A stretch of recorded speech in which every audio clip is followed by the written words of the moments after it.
And if anything, it hopefully guarantees our stuff. It's been a slow week.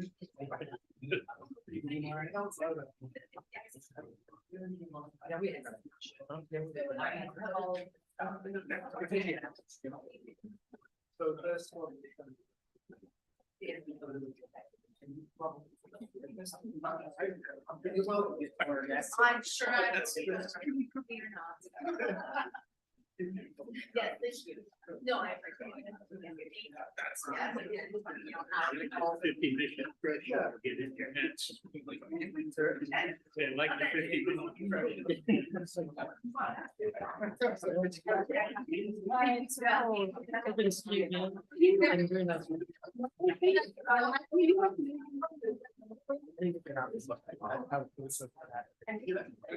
Yeah, so we have that are talking about this with the,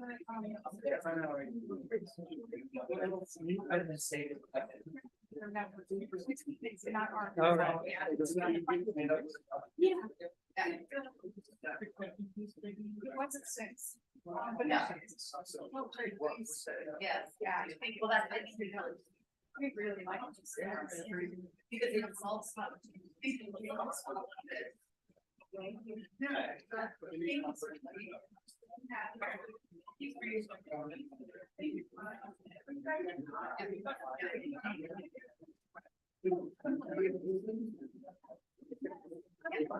Yeah, I do too. They're wonderful technology.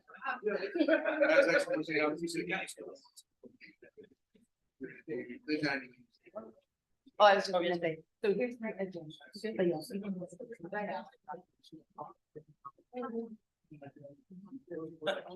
Okay, so it must be- okay.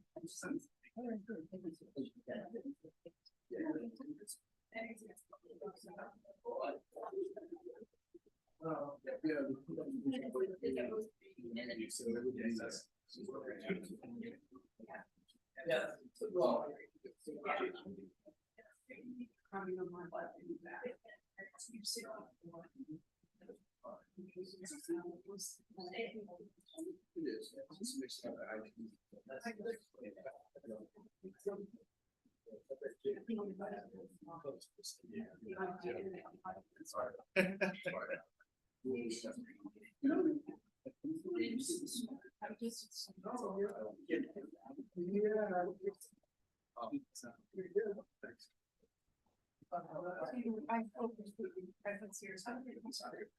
Especially of the different.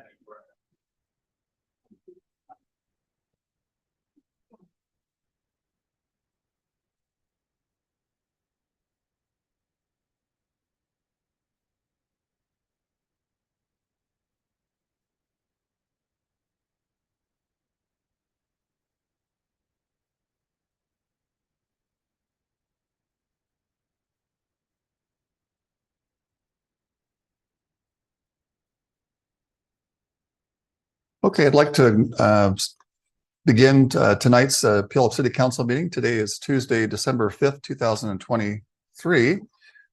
It's around 6:32 p.m. Thank you for your patience on a couple of minutes behind. We had some wonderful festivities of honoring one of our colleagues here who's going to be transitioning from council life and back into kind of civilian life per se, and certainly wanted to take some time to honor her and reflect on her, which was a very rich and meaningful time. Thank you to all of you who are here today. Appreciate everyone here. This is a chance, I think one of the best, in my opinion, I'm a little bit biased, but I think really one of the most rewarding and meaningful, I guess, city service is local. I think that's where things happen in the local level. And certainly we can appreciate state, certainly we can appreciate federal, but there's something about an organic city interaction between elected officials and constituents that is meaningful and very wonderful. So thanks for all of you for being here tonight. At this time, would you please join me in the Pledge of Allegiance to our flag?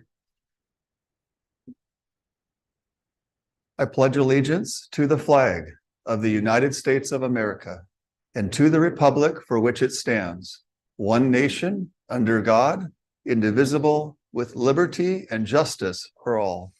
Thank you. Okay, City Clerk, would you please take the roll call? Yes, sir. Deputy Mayor Whitting, Present. Councilmember Dorr, Present. Councilmember Palmer, Present. Councilmember Castema, Present. Councilmember King, Present. Councilmember Ferris, Present. Mayor Johnson. And present, thank you. Council, before we move into the approval of the agenda, prior to asking for that motion, I'd like to refer to our city attorney for some additional comments or additions, potential additions to the agenda. So I'll turn it over to our city attorney, Mr. Beck. Thank you, Mayor. Staff is requesting that council add an item to the agenda tonight under ordinances. This would be an ordinance for a moratorium on methadone clinics. This is an issue that council went through in great depth in 2015 and 2016. And at the time, if you choose to put this on your agenda, I will have a slightly longer, but not very long presentation as to why this is needed at this point. I think council has some information. So again, we're asking that you add this item to the agenda. There is an ordinance in front of you on the dais that would be the matter for consideration tonight. Okay. City attorney, are you recommending we add this as item number 6C, or where are we looking at adding this? Let's see, under ordinances, 5D. Oh, 5D. Okay. Right. So And the proposal will, and I'll get into this, but the proposal would be to consider first and second reading at the meeting tonight. okay. So council, unless there's any questions from what our city attorney has mentioned, I might entertain a motion to accept it as presented before us in print, as well as potentially presented by our city attorney for discussion and possible decision on that. Move approval. Okay. Second. Okay, council, we have a motion and a second to approve the agenda as printed before us with the addition of item 5D, of which our city attorney spoke of. All those in favor signify by saying aye. Aye. And those opposed, nay. Motion passes. Thank you. Okay, council, before us, we have the consideration of minutes for our meeting that we held on November 14th of this year. I might entertain a motion unless there were some concerns to approve that particular minutes. Move approval. Council, we have a motion and a second to approve the minutes dated November 14th, 2023. All those in favor signify by saying aye. Aye. Aye. And those opposed, nay. Okay, good. Thank you. At this time, we have a proclamation that I'd like to present and share.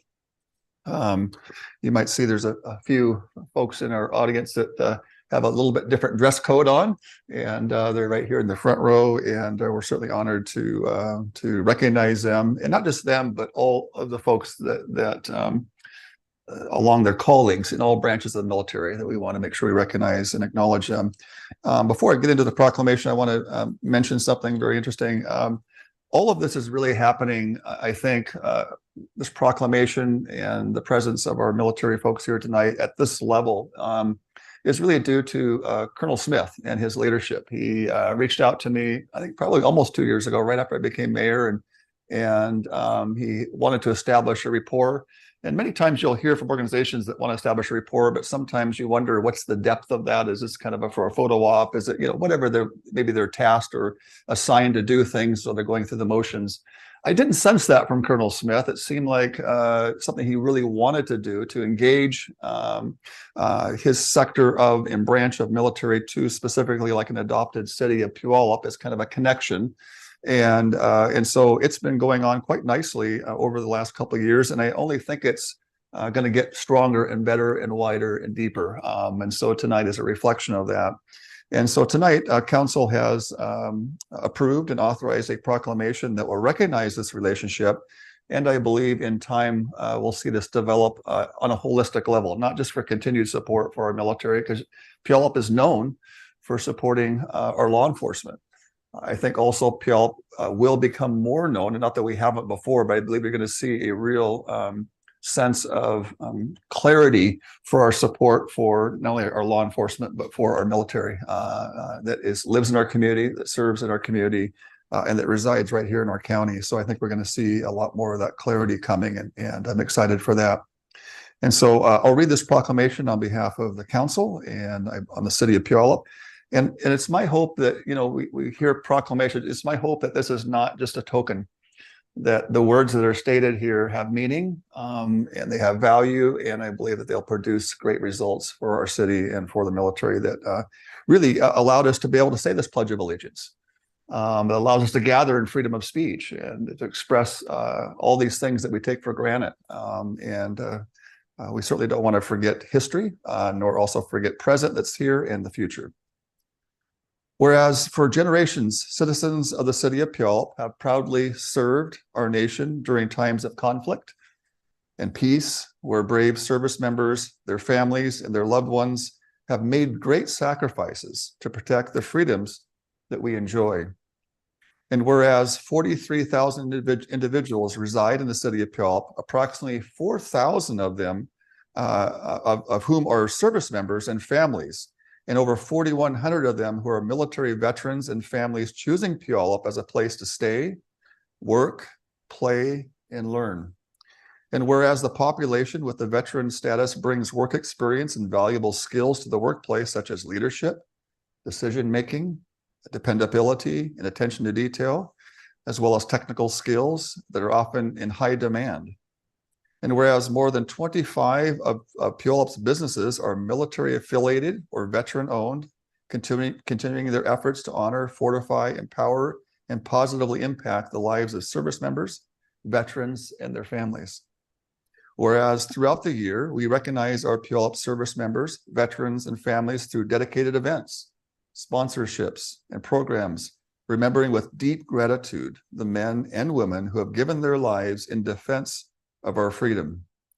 And whereas this program will bolster our connection to our citizens further by building upon strong relationships in a rich military history to ensure understanding, trust, and cooperation between the city of Puyallup and our military partners. Now, therefore, be it proclaimed by the Puyallup City Council that we recognize December 5th, 2023 as the official start of the Community Connector Program with a 22D Corps Signal Brigade in the city of Puyallup, and call this day to be to the attention of all citizens. In witness thereof, I have hereunto set my hand and caused the seal of the city of Puyallup to be fixed this 5th day of December 2023, signed Dean Johnson, Mayor of Puyallup. So I'll come down and present this to you, Colonel Smith, and then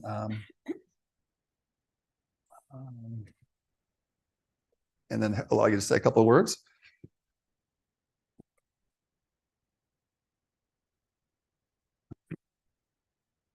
Well, on behalf of the Puyallup City Council and on behalf of the residents of the city of Puyallup, we want to thank you for your leadership to really build this communication bridge. I've been in Puyallup for a long time, and I've been on the council for 8 years, and there has been some military interaction, but I think this is different, and this is deeper and wider and stronger, and it's only going to develop. And so I'm very excited about the future of our city and the relationship that we have together, and our support of the military in our region. I'd like to present this to you and say thank you very much. Thank you, man. Okay. Thank you. All right. Thank you so much.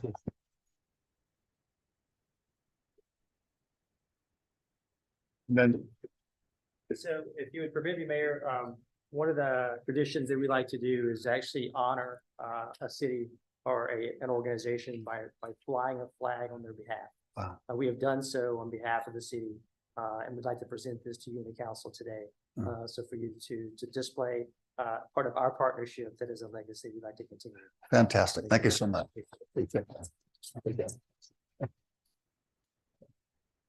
Thank you. And if you would permit me to read the certificate. Please, yeah. So this is a certificate of appreciation stating that this flag was flown over Joint Base Lewis McChord in honor of the city of Puyallup to signify the Community Connector Program of Joint Base Lewis McChord. This flag signifies the shared value and collective spirit that defines the heart of this vibrant military supportive community. Mayor Dean Johnson, the City Council, and the staff were instrumental in establishing a partnership with America's Joint Base through 22nd Corps Signal Brigade. May this endeavor endure through posterity. Amen. So be it. Thank you so much. Thank you so much. Very kind. Thank you. Would you like to say a few words? In addition to that, you're welcome to at the microphone if you want to say a few words. You're certainly welcome to take liberty. So I tell you, thank you, Mayor. Thank you, Council, for allowing us the opportunity to serve our country and to be part of this vibrant community. Thank you for the continued support that we routinely receive through all the businesses and allowing our military members to openly serve and to be part of this great nation. This city, we think, will be a fantastic start to our program.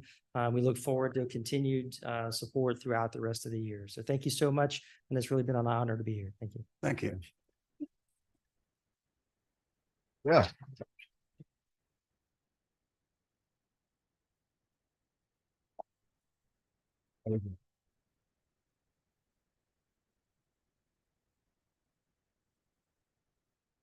Yeah, I'm telling you, there's something very special happening in Puyallup. You get to sense the synergy, and it's happening on a holistic basis. And this is certainly one of those holistic pieces that I think we're starting to see really come to fruition. So again, thank you so much for being here, Colonel, and your colleagues. Appreciate your service. Okay, Council, and then also Colonel, before you, I meant to bring, this is your seal, isn't it? Yeah, it's your seal. So I was going to, thank you for giving this to me last week or whenever it was. I was kind of wondering, I feel kind of bad wearing it because I've never served in the military. So I thought I do want to wear it, but what I'd love to do is, so people ask me, so, did you serve in the brigade? I could say no, but it was a gift from Colonel Smith to me. So I'd love to get your signature on there as kind of a signature, like say, see, I'm not trying to, what's that called? Stolen valor, when you're trying to wear some, I don't want to be that guy. So, so we may look at that and see if we can get coverage on there. So, oh, you did? Oh, cool. Fantastic. Well, good. Is there a Sharpie over there, by the way? Can we find a Sharpie? And then maybe before you leave, you can just maybe sign, to Mayor Johnson from Colonel whatever. And then I don't have to feel guilty if someone confronts me that I have stolen valor. So thank you. Right on the back of the green bill there. Thank you for that. Okay. All right. Now at this time, let's see. We have citizens' comments. Folks that would like to speak, we certainly are open to that and encourage that. As you come in, there should be some gold or orange papers. If you'd like to fill one that's out with your name and district and what you'd love to discuss, give it to our city clerk and we'll make sure that you are called upon. So at this time, I'd like to open it up, citizens' comments, to Mr. Andy Anderson. Good evening, Mayor, Council. I titled this Puyallup and UW football in honor of the season that they've had this year, but it's also a tribute to Ruth and Paul Sokoski. In 1960, the UW had a 9-1-0 record, went to Pasadena to play Minnesota in the Rose Bowl game. On Monday, January 2nd, 1961, the Huskies won 17-7. On Thursday, December 29th, a Rose Bowl bound passenger train from Seattle with 500 passengers on board derailed in Puyallup at East Pioneer Way and 17th Street Southeast, leaving cars strewn along the tracks. No one was killed, but 18 were injured. Ruth Sokoski, at the time, was the first woman allowed to be secretary of the Chamber of Commerce, and she started calling her church ladies to brew coffee and get it to the scene of the accident. So she was a great help to those Rose Bowl bound folks. Ruth's husband, Paul Sacco Sokoski, was born in Puyallup in 1914, played football and threw the javelin. He attended the UW in the 1930s and was one of Jim Phelan's Iron Men. At 5'10" and 175 pounds, he played 60 minutes of every game without a helmet and was in Ripley's Believe It or Not for not losing a single yard in his entire 4 years. He played in the East-West game in 1935 against President Gerald Ford. In 1934, he was awarded the Guy Flaherty Inspirational Award. The quarterback at that time was John Cherberg, who wound up being the lieutenant governor of the state. Paul was a farmer, member of the Fruit Growers Co-op, a banker, a director of the Daffodil Festival, and a Rotarian.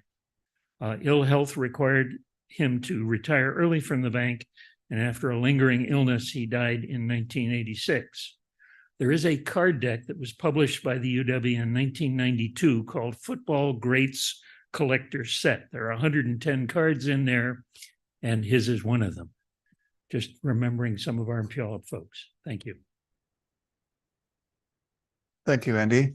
Always appreciate the reminders of our history. Okay, next we have former Mayor, Mr. John Hopkins.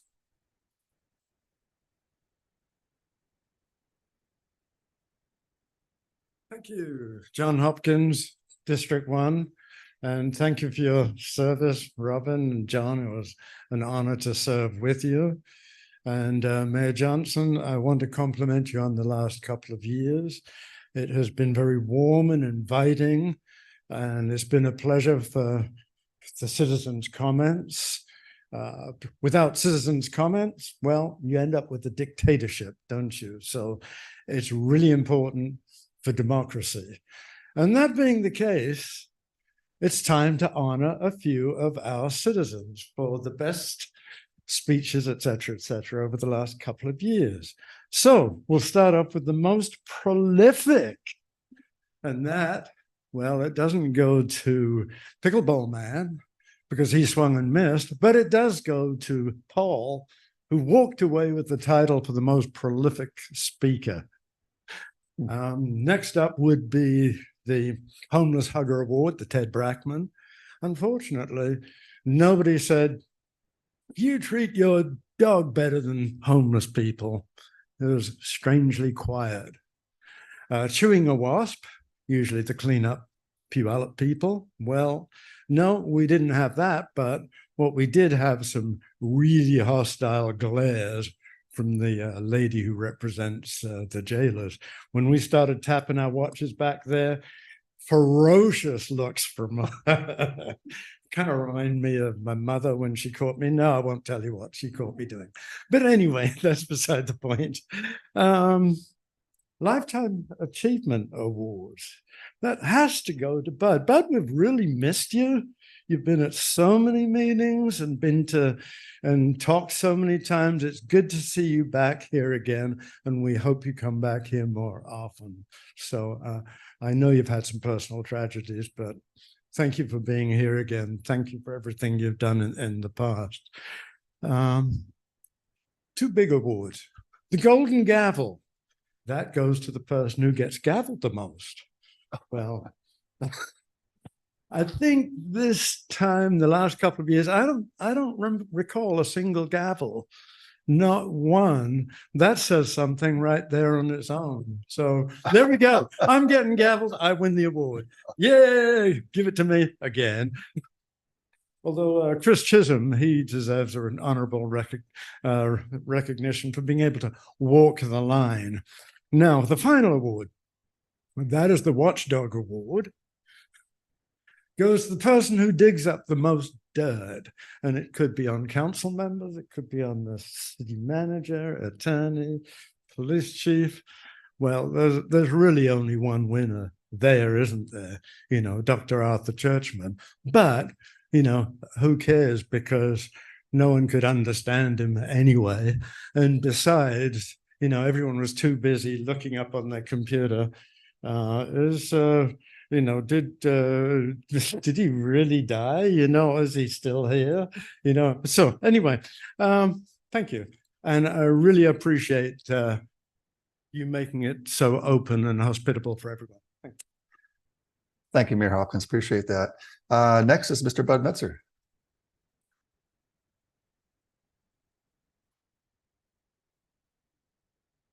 Good evening, Bud Metzger, District 3. Boy, this agenda is kind of full for the holidays, and so there's a number of things I'll quickly speak to. One is the agenda item regarding flocking cameras. I think that's a bigger conversation within the citizens regarding what the changes would involve and how it would affect everybody. I think that you need to have community meetings throughout the whole city discussing it and what people believe and don't believe about it. It's just a single line item there without a lot of explanation, and I think it needs more conversation.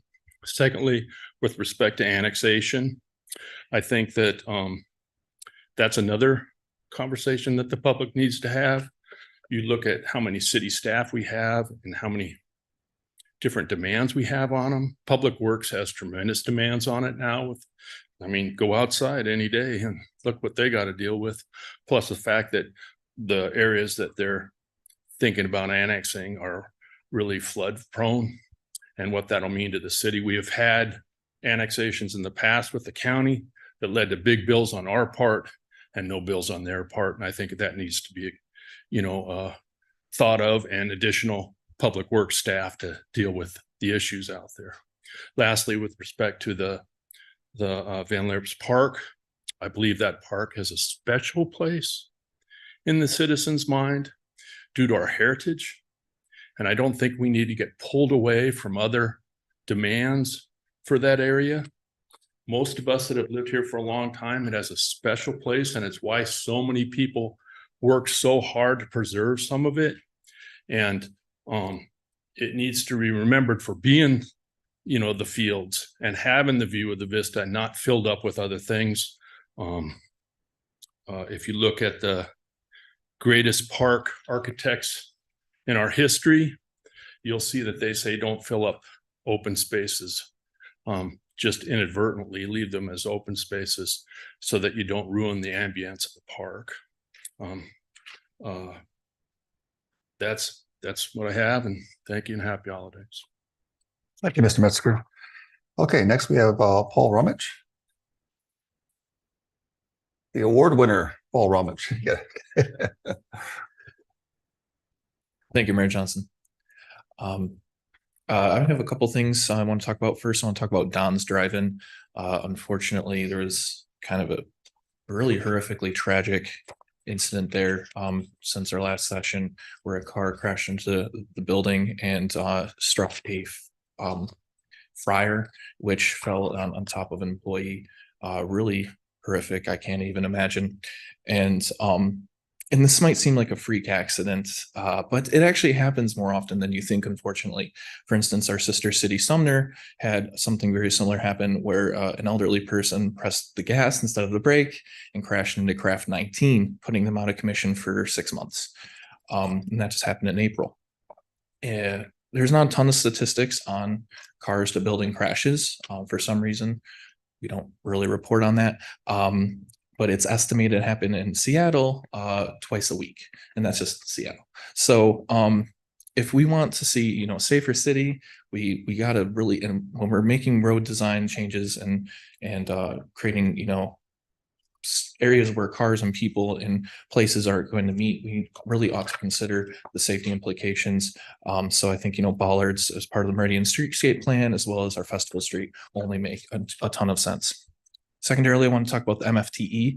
I know this last session, Councilmember Castema mentioned residential costs exceed that we receive in tax revenue. I wanted to ask him about where he got those sources, but and I hope I'm glad he's here so he can elaborate when we talk about it again. But all my research shows that it's only single family residency that really that is a net loss to the city in form of services to tax value. So that's another element there that I want to talk about. And then all of you in front of you should have a nice little packet that I put together about preserving Van Lerp Park. There's a variety of, I'm not against the pickleball courts in our city. I love sports. I'm a big sports guy. I'm really excited to see hopefully UW and University of Michigan, fight it off in the playoff. Good classic 90s rivalry right there. But I don't think it belongs in Van Lerp. It's on the edge of the city. doesn't service many residents, even with the, you know, planned developments in the area or possible in the long-term future. Acquiring new land and maybe integrating parks better to get those services close to residences where those can be more frequented would be a more optimal use of our land, and you know, help preserve the habitat for our natural neighbors who don't really get a voice in these chambers. So and Councilmember Castmo, check your email. It should be in there, the packet. So that's all I have. Thank you very much. Thank you. Okay, and then let's see here. Anybody that's on the Zoom participants would like to speak, there should be maybe a hand or a thumbs up icon if you want to indicate that you want to speak. I'll certainly acknowledge you and open that up to you if you would like. Okay. All right. Seeing none, citizens' comments is closed. Thank you very much, everyone who spoke and shared, and part of a community exchange of perspectives. So now, council, before us, we have a consent agenda, items 4A through 4L. And I think the city manager has gone over with each of us most of the things on here. So unless there's any concerns, I might entertain a motion to approve the full consent agenda from 4A to 4L as presented before us tonight. Comment. Go ahead. The first thing on the consent agenda tonight is the acceptance of the Manwood Water Main Replacement Phase 2 and Phase 3.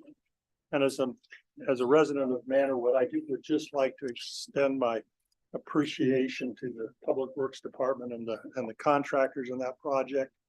That's was a big project, an invasive project, and one that had the potential to create a lot of inefficiencies and aggravations for community members, and they did just a great job. So I wanted to log that and express my appreciation. Thank you. Thank you. Second. Okay, so we have a motion and a second. Is that correct? Okay. So we have a motion and a second, council, to approve the consent agenda for items 4A through 4L. All in favor signify by saying aye. Aye. And those opposed, nay. Motion passes. Thank you, council. Council, we have some ordinances before us and from 5A through 5D. We'll go ahead and take one at a time. The first one is before us is 5A. It's a second reading of an ordinance proposed of the 2024 mid-biennium adjustment to the 2023-2024 biennial budget. I know we've heard some discussion on this and questions, and so there's no further discussion. I might entertain a motion to approve the second reading. Move approval. Okay, council, we have a motion and second to approve ordinance 5A as presented before us. Short of any questions, I might call for the vote. Those in favor signify by saying aye. Aye. Those opposed, nay. Motion passes. So, City Clerk, did you want to do a roll call, please? Councilmember Dorr, Aye. Councilmember Ferris, Aye. Councilmember Castamo, Aye. Councilmember King, Aye. Councilmember Palmer, Aye. Deputy Mayor Whitting, Aye. Mayor Johnson. Aye, Mayor. Thank you. Motion pass the second reading. Council, we have before us a second reading, item 5B of an ordinance to amend the PMC 3.70 property tax incentives in the residential targeted areas, also known as the multifamily tax exemption program. Again, we've had discussion on this, and short of any further discussion or any additional questions you may have or concerns, I might entertain a motion to pass second reading, or at least consider that. Okay. Second.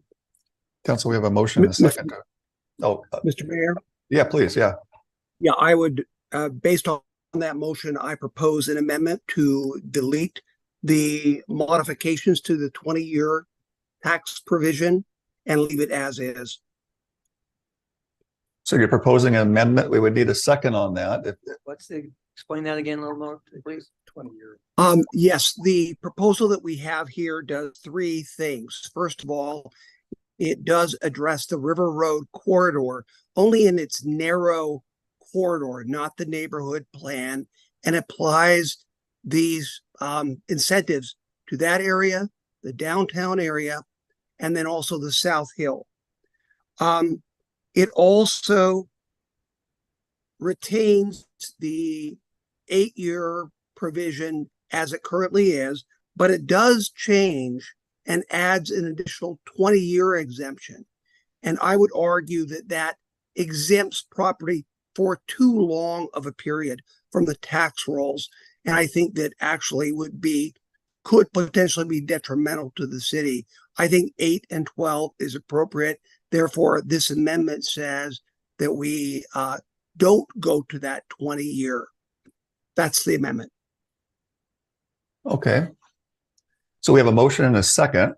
Councilmember Caston has entered in an amendment to this, and he's submitted an amendment. We would need a second to vote on that part of it, and then from that, depending on how that goes, we would go on to the motion. I'll second. Okay. Any discussion on that before we go to call a vote? So, City Attorney, we would vote on the amendment first now. Is this correct? And then we'll go on the second one. Is that correct? Correct. Okay, so council, before us, we have an amendment as indicated and articulated by Councilmember Castema, soon to be Mayor Castema soon. And we have a second by Councilmember Dorr. Without any further questions, I'll go ahead and call for the vote. All in favor of the amendment as stated by Councilmember Castema and seconded by Councilmember Julie Dorr, please signify by saying aye. Aye. Aye. Those opposed, nay. Motion passes. The amendment passes. Thank you. Now we move on to the second reading of the ordinance, and for B, those in favor signify by saying aye. Aye. Aye. And those opposed, nay. Motion passes. Thank you. City Clerk, please conduct a roll call. Councilmember Ferris, Aye. Councilmember Castema, Aye. Councilmember King, Aye. Councilmember Palmer. Aye. Deputy Mayor Whitting, Aye. Councilmember Dorr, Aye. Mayor Johnson. Aye. Thank you. Motion passes. Council, before us, we have item 5C, excuse me. This is a first reading of 2 ordinances granting franchise agreements to Ziply Fiber. And I understand our city attorney is going to introduce this ordinance, and perhaps our city engineer will be available to answer any questions. And so I'll turn it over to our city attorney, Mr. Jobet. Thank you, Mayor. I will stay here since this is a very short presentation. This is a fairly routine matter. There are 2 franchise documents that we're asking you to approve. They're actually would be 2 separate ordinances that you're voting on, but I think you can vote on them as a package. Ziply Fiber is a company that provides fiber access for broadband and that sort of thing. They are looking to expand in the city of Puyallup, and they have 2 different entities under their umbrella, and they're not sure which of those entities will do which project. So that's why we have 2 franchises in front of you. These are akin to master permits to allow Ziply to install fiber and maintain fiber in the public right of way, so in our streets and public rights of way. And we have limited ability to restrict that, but we do what we can with these franchise agreements. These have been negotiated, and staff is recommending that you adopt these franchises with Ziply. As an anecdotal matter, I've had conversations within the last week with a citizen who lives on the edge of the city, in an area where Ziply will be is planning to do some work. And I can tell you after talking with him that he's ecstatic that this is a possibility for his neighborhood. He has one option, that's Xfinity, Comcast, and it is extremely expensive for him for a fairly low bandwidth. So this seems like a good thing from the feedback that I've seen from or heard from this one citizen. And so we're recommending that you approve first reading of these 2 ordinances with Ziply Fiber. Thank you. City Attorney, I'll turn it over to Deputy Mayor for some comments or questions. Just a quick question. I was involved in the negotiation of that Comcast contract a while back, and and was, there was some financial incentives and benefit to the city to coming out of that franchise agreement. Is this, does this have similar benefits to the city? It does not have the same kind of PEG fees and things that we're able to get through cable, because this is not a cable franchise. Comcast offers broadband as part of their package, but the franchise with Comcast is a cable franchise. This is a telecommunications franchise. So we have less ability to, well, we have no ability to negotiate the same types of extras that we are with able to negotiate with cable. Thank you. Okay, great. Thank you, council. Short of any further discussions or questions or concerns, I might open up a motion, entertain a motion for someone to suggest and second it to approve first reading as stated. Mr. Mayor, I move that we approve the first reading of the two ordinance granting franchise agreements to Ziply Fiber Pacific LLC and to Ziply Wireless LLC. Second. All right, council, we have a first and we have a motion and a second for first reading as indicated in 5C. All those in favor signify by saying aye. Aye. Aye. Those opposed, nay. Motion passes. Thank you. Now we're moving on to item 5D, which was the amendment to the agenda as suggested to us by our city attorney. So I'll turn it over to him for some discussion on item 5D. Thank you, Mayor. This item came to our attention because we received an inquiry from an entity that's interested in beginning to provide methadone clinic services in the city of Puyallup. Under RCW, these are called opiate substitution treatment facilities. And some of you on council will remember that in 2015, before I was even with the city and continuing into 2016, the city of Puyallup went through an extensive process to consider these opiate treatment clinics and the siting of them in the city of Puyallup. Planning Commission considered it. Council had a number of council meetings, and council ultimately adopted an ordinance that limited methadone clinics to the med zone with a conditional use permit. And that was council's clear intent that within the city of Puyallup, these clinics would be cited accordingly. Subsequent to that decision, the city adopted a multi-use zone amendment that adopted a UCX zone along with another zone. And these are multi-use zones, and they're different in many ways than our normal standard zoning that we've had sort of since the beginning of time. They're more of a form-based zone, and they instead of allowing everything or prohibiting everything that's not allowed, which our regular zone does, this type of zone is much broader. It allows what is not prohibited. And that got missed. Probably should have been clarified at the time, but it got missed. It's our understanding that it's council's desire and intent and ruling that methadone clinics are limited to the med zone.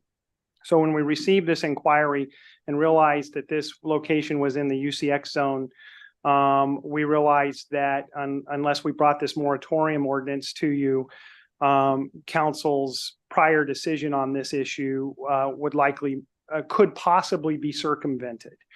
It's unclear, but exactly what would happen if we just did nothing. But we believe, staff believes that it's important to go back, put this moratorium in place to give council time to consider whether you want to expand beyond the med zone, whether you want to continue to limit to the med zone, and instead of just letting things happen willy-nilly as we go forward. So that's what this moratorium does. It just freezes things. It doesn't mean that this entity will not ultimately be able to be cited where they are. That'll be up to council down the road. But it freezes things where they are, where council has last made a decision. That is for these businesses to be in the med zone. So all you're doing tonight by adopting this ordinance is putting that moratorium in place. You're not deciding one way or the other whether this should go where this use should go where they're exploring putting it. And then we'll bring back in early next year a findings of fact for council to adopt on this issue, and begin to put this in front of you for consideration as to whether you want to maintain the current intent of council or whether you want to expand that sort of thing. So that's what's in front of you tonight. Okay, nicely articulated. I think it's pretty clear the intent of this proposed consideration for a moratorium. Council, did you want any clarifying questions to make sure that we understood his presentation, since it was an add-on, to make sure that we understand it? I think most of us got it, but I certainly want to open that up. Deputy Mayor. I just wanted to have a question about process here. Do we need to have a motion to dispense with first reading? Thank you for raising that. Absolutely. I meant to say that the motion should be either to waive first reading and adopt second reading, or to adopt first and second reading. Either way does the same thing. But yes, we need to, in order for, and that's appropriate for a moratorium. The law on moratorium, state law on moratorium, is set up to deal with just this situation where you need to freeze things quickly before action is taken that's irreversible. And so the law contemplates that you would adopt it as an add-on to the agenda as we have done tonight, and also that you would adopt it on a single reading. So a motion to adopt it as a single reading, either waiving first reading or adopting first and second reading through a single vote, is appropriate. Okay, then I would like to make a motion to adopt first and second reading. I hope I'm getting my language right for ordinance 5D on our agenda, ordinance to impose a 180-day moratorium with respect to the use of methadone treatment facilities. Second. All right, excellent. All right, we have a motion and a second, and I'll turn it over to Councilmember Ferris, who has some further comments or thoughts. Thank you, Mr. Mayor. Yeah. The things that I remember from this, first of all, I think it's important to consider that people who are trying to get off of heroin, which is one of the most addictive things, although I would argue that cigarettes is pretty close to it. And these people have this opportunity to take methadone, but they need a place where it can be dispensed. It's not something that you can take home and take on your own. So I think that having the services around Puyallup, especially since a lot of, we don't have a lot of really good bus service. I mean, and that's another story in itself, but the thing is, it's difficult for people in Puyallup to get out of Puyallup. So I would encourage council to consider that. But the one thing that I was concerned about the last time is that through open source, I think it was the TNT, there was some concern about business practices, which I can neither confirm or deny. I'm not saying that it was or wasn't. I just know that it brought a question to my mind. And so, Joe, is it possible that we can put some constraints on, say, business model or business practices, something along those lines? These clinics are heavily regulated by the state government. Okay. And so we have limited ability to get into the way they run their business. Theoretically, that should be a guarantee that they do a minimum level of service. We do have the conditional use permit in place, which is about as controlling as you can get and still allow something. Right. And I think that's why we did the conditional use permit the Awesome. first time around. Okay. So, and then, finally, I think that we had talked about that there might be some crime around these shops. Saying it's a shop, it's a clinic, I'm sorry. That was something that I don't think was ever really clearly answered or investigated. And I think that that would be helpful to know, what other methadone clinics in the county have been up against. And so I'm just giving just that as feedback. Thank you. Okay, thank you. So council, we've had some presentation by our city attorney. We have a motion by our deputy mayor. I believe we have a second as well. We've had some discussion. Any further questions, council? If not, I might call for the vote. Okay, so all those in favor of the proposal as set forth and motion by our deputy mayor and seconded, please indicate by saying aye. Aye. Those opposed, nay. Motion passes first and second reading. We'll need a roll call, please. Councilmember Castro, Aye. Councilmember King. Aye. Councilmember Palmer, Aye. Deputy Mayor Whitting, Aye. Councilmember Dorr, Aye. Councilmember Ferris, Aye. Mayor Johnson. Aye, thank you. Thank you, council. Thank you, city attorney, for bringing that to our attention. Council, before us, we have a resolution specifically dealing with 6A now, which is the Van Lyric Park Master Plan update.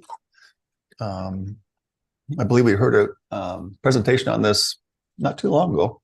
And I think based off some of the feedback they heard, it's my understanding they've come back with some reflections to consider. And so I'll turn it over to Cody, our Parks and Recreation Director, to introduce and tee up this master plan update. Yes, thank you, Mayor. Thank you, Council. We're back again in front of you guys to take a look at Van Lyric Park, and our hope is that we come out of here today with a resolution and adopt one of the plans. BCRA did an awesome job of turning this around for us, so we were able to take a look at it here in the next 2 weeks. So I'm going to turn it over to Andrew Cirillo from BCRA to go over that.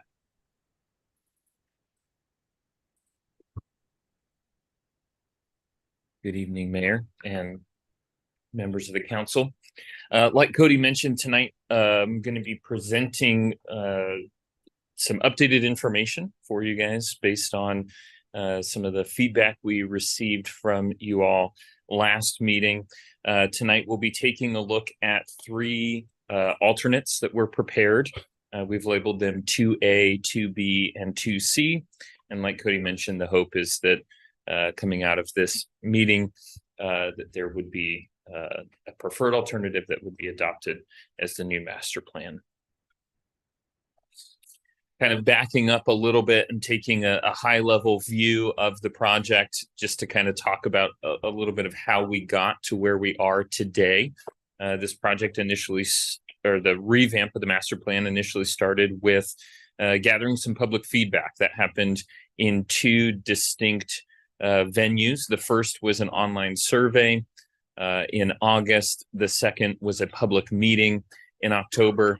And what we heard from these 2 different venues engaging the public kind of boiled down to a general desire to remove the multipurpose synthetic turf field from the master plan in favor of more passive uses. Some of those passive uses and some of the themes that came out of those public engagement processes were a desire for more open space, a desire for a pump track, and a desire for pickleball. After those initial public engagement processes, we brought that information to you back in September, and there was an agreement with the public from the city council that there was a substantial preference voiced for passive recreation opportunities. There was a preference stated for some pickleball, but overall the themes that were expressed during that first council meeting were themes of tranquility, serenity, calmness, a desire to keep the loop in that's out there, to really preserve the ways in which people are using the park now. After that first city council meeting, our team prepared 3 different alternatives, alternates 1, 2, and 3, and those were presented to the Parks and Recreation Board in the middle of November. The Parks and Recreation Board, with 6 members and 3 options, had a good split, with 2 members of the board stating preference for each of the different alternates. But in kind of high level, there was a desire to keep the more passive or the more active recreation elements in the park design located at the south end of the park, with the more passive recreation options up in the north end of the park. With that information, we brought the 3 alternates to you, City Council, the very next night. And in that meeting, just less than a month ago, there was this kind of growing consensus around alternate 2, which served as kind of the middle of the road.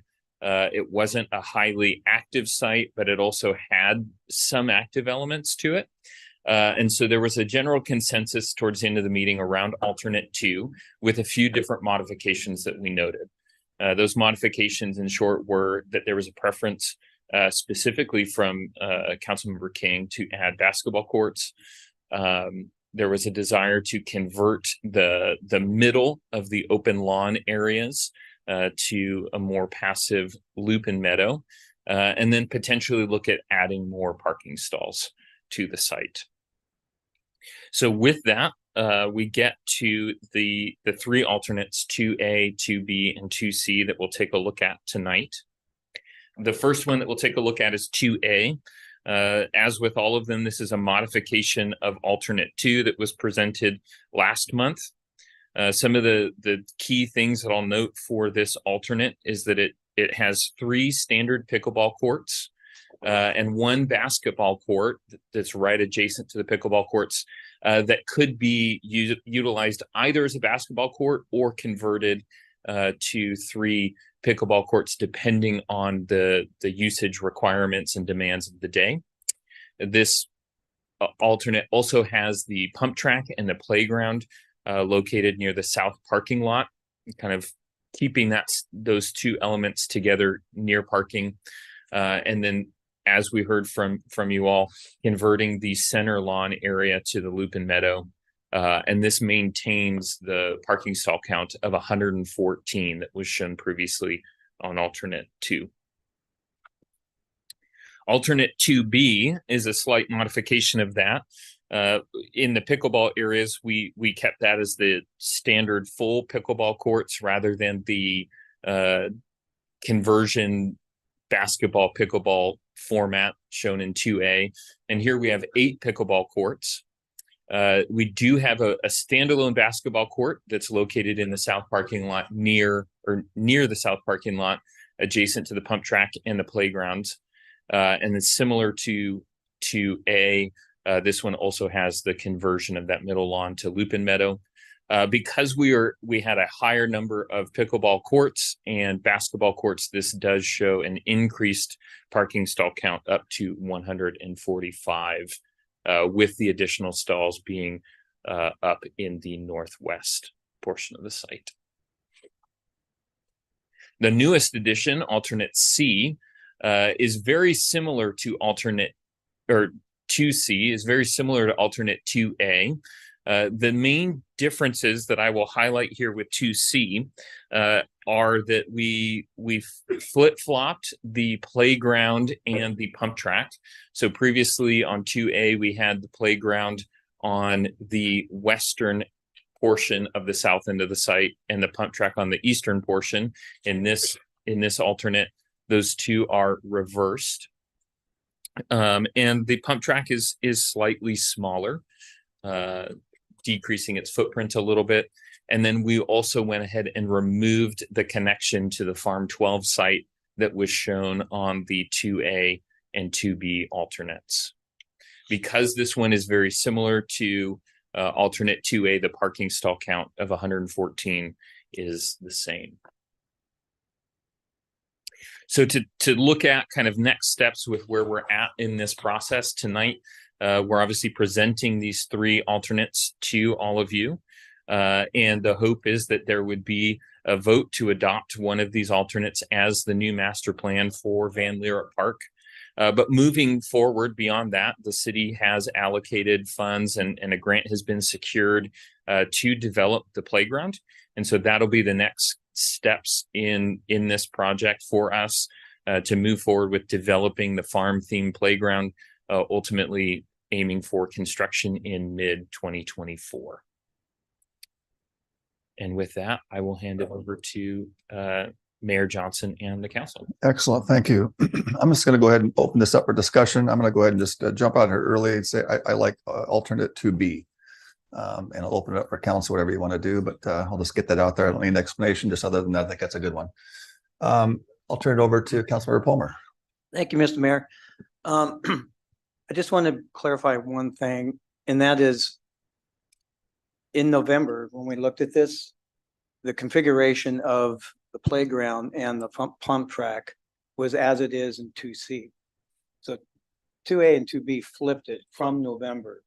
We didn't have direction to do that, but it was flipped for some various reasons. But I had concerns with 2A and 2B by flipping that because it oriented and my concerns were threefold. One is it oriented the playground directly to step-by-step.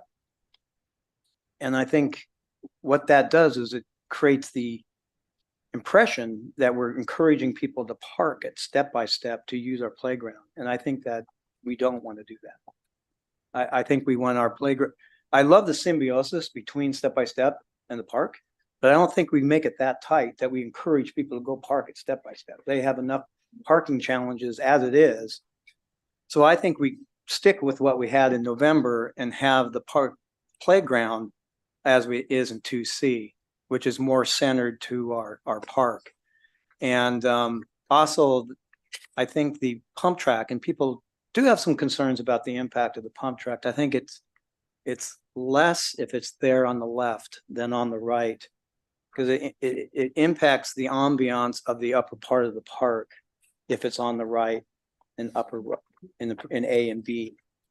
So that's why I think 2C, going back to that layout there, is really much better for us to proceed with. I think overall, I think 2C gets us where we want. It does add the basketball court that Councilman King suggested. You know, what we're trying to do is balance here. We've heard from the public that the tranquility and all that open space is really important for this park. And so what we add, we have to add carefully. I do think we should add some things, but we should do it very carefully, not to, you know, overburden that open space experience. And I go to this park all the time, and I see people using it all the time, and people go down there for peace. I mean, it's just, you go down there and you just walk and you look at the mountain and you just refresh yourself. And so we want to keep that quality. We do not want to lose that quality by adding. And I think 2C gets us there. I don't think we need to overpark this. 114 stalls is sufficient for this use, right? Correct. We don't need to encourage more. We don't need the parking. You know, Bradley Lake, we have a parking challenge there because we have baseball, right? We don't have sporting events here in this park. So we just don't need that extra parking. I don't think we overpave the very limited lawn space, land that we have here. So I think this is the right balance to see for those reasons. I think it gets us some added features that maintains the quality and feel of the park that we want to keep. Thank you. Councilmember Dorr. Thank you. I have a question. So back when we did the original plan for this park, the view corridor was the big component of it, and the view of the mountain. So if you look at 2A and B, I'm asking for your input. It looks to me as if we have some stuff that potentially obstructs the view corridor, or when you're sitting at the end looking down that way, which we designed that is 2C does not have the view corridor obstructed, which seemed like that was the big issue back in the beginning. Is how much of this pump track or this activity in 6A or whatever, A and B, that's one of my concerns. And does it actually obstruct the view? Yeah, that's a great question. So the with 2A and 2B, the two thing, or kind of the primary thing that is within that kind of linear view corridor would be the pump track. The pump track would be something that is very low to the ground. Typically, you're talking about, a matter of 1 to 2 feet is kind of how much it's undulating up and down. So it wouldn't necessarily obstruct the view. You would, however, have users that if someone was looking down the view corridor, they would be able to see people on the pump track, which is kind of one of the things that drove this alternate 2C, was really making sure that area was cleared out, so that there wouldn't be as many users visible or activities that were kind of within that view corridor. Okay. So my preference is C. And as a mom, I like the parking lot. It's like even up at Bradley Lake. You watch the moms load, unload. You got your ones that want to play or the whatever. It just seems to me it's easier to have that parking lot right there. And when you have little ones, it's easier to get in and out without having to traipse around. So my preference for those reasons is 2C, or that's 2C, yes. Thank you. Councilor Castleman. Thank you, Mr. Mayor. My inclination is to go with 2B. And first of all, we heard from individuals that they wanted pickleball. We also heard, again, one of the three things that the consultant just brought forward that we want to change were the prioritization of pickleball, the parking, and an additional basketball was something that was brought up. I think this does a good job of providing Puyallup a plethora of pickleball opportunities with 8 courts. I think that's pretty appropriate given the demand there is in the community. I also like the fact that we've concentrated all of these other activities in one area. And of course, that's to the south there, where you see the court, pickleball, and the pump track all together. I still think that the sight line on the from the park, from going from the north to the south, is still preserved. I don't see it being that obstructed. In addition, I like the connection with the Farm 12. I think they will appreciate that. They, in fact, have, as you know, they have a lot of young families that are there. And I think that would be an appropriate thing, that we have a connection. They have a playground that they can go to. And then finally, we expanded the level of parking. I think that's what we have to recognize. That area is very congested. And the more parking opportunities we have, I think we won't regret that. So my bet is on 2B. I think it tends to make everybody happy and preserve a lot of the open space that we've heard even someone tonight comment about. Again, I think it addresses really everyone's need in a well-balanced way. So I'll put my vote behind 2B. Thank you. Thank you. Appreciate that. I just have a quick question before I move on. Follow-up question on most all of them, including 2B. When I look at this, not with a kind of a an exact engineering scale, but you know, when you concentrate the grouping of these two areas and then you look at the open space, I mean, it looks like almost 2/3 to 1/3. There's 2/3 open space, even in the 2B, which seems to have more things there. It looks to be still a lot of over majority, 2/3 open space. So I don't think any of this is going to consume any of the open space just based off of what I can tell eyeballing it. So, okay, next I'll turn it over to Councilmember Ferris. Thank you, Mr. Mayor. Sure. So, good job on this. I can't believe that you guys have just turned this work around. So, obviously really good consultant, and I appreciate that. Thank you. Okay, so I have a couple, one question on A and B. Yeah, on A and B, you have a walkway that goes into step by step or farm 7, whatever you want to call it. Okay, for my military mind, is like, I think I wouldn't want to encourage people to park it step by step and go to the park, or vice versa, unless it's, you know, after hours. So you've got a walkway here right below 20, it says 22 on the picnic tables and seating areas. If we were to take that out, would it matter? Would people just walk through the vegetation buffer? My anticipation, with the coffee shop right there, Yeah. my anticipation is that you will see foot traffic Okay. through that area. Okay, and so you don't have it on C, Correct. right? So, and that was, I'm just, not that you would make a mistake, but that's on purpose then. Correct. Right, Yeah. okay. And so, I do like the pickleball, the extra pickleball courts. I could actually go for either B or C. But if we do go, yes. Oh, I'm all mixed up here. If we do go with C, then just to add that walk-in so that we don't have people walking through. We don't have people walking through the bushes and just making a mess out of things. It happens at the library. The other thing is, this seems to be labor intensive. And